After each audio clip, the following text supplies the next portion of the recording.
անգամ երեխայի նկատմամբ մի քանի դեպք եղել է, որ ինչ որ մեկը հետևից գնացել է, փորձել է կպնի մարմնին եւ այլն, եղել են անծանոթի կողմից։ Մնացած բոլոր դեպքերում կա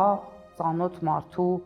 գործոնը եւ շատ ցավալի է, որ մենք այդքան սեռական բռնության հետևանքներին, հոգեբանական հետևանքներին լուրջ չենք վերաբերվում, հա, որտեղ մեզ թվում է որ բռնությունը պետք է անպայման ֆիզիկական հետևանքներ ունենա, որ մենք լուրջ վերաբերվենք, բայց հոգեբանական հետևանքներից այտենց մեծագույնը դա վստահության կորուստն է, որովհետեւ երբ որ դա մտերիմ, վստահելի մարդու կողմից է լինում, իսկ ոնց արդեն երկուսս է փաստեցինք, հիմնականում լինում է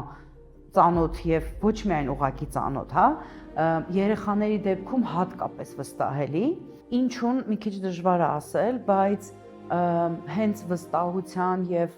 մտերիմ լինելու ծանոթության փաստը հեշտացնում է նաեւ բռնության իրականացումը, հա, որովհետեւ նախ մենք մեծերով իրար ավելի շատ ենք վստահում, դա չգիտեմ ինչ առանձնահատկություն է, որ մենք ունենք հայերով, քան երեխաների խոսքին ենք վստահում։ Ու կա այն, որ մտերիմ մարդը, ով որ հնարավորություն ունի տուն գալ գնալու, հա, ոնց որ դուրս ու ներս անելու, ընտանիք մտնելու, ինքը տեղյակ է ամեն ինչից։ Եվ շատ հաճախ բռնարարները օգտագործում են օրինակ երեխայի վախերը, ընտանիքի մասին ինֆորմացիան, որտեղ շատ հաճախ սպառնում են, որ եթե դու ինչ-որ մեկին պատմես, օրինակ, չգիտեմ, եթե օրինակ անհաշտություն կա ծնողների միջև, հա, ձեր ընտանիքը կքանդվի,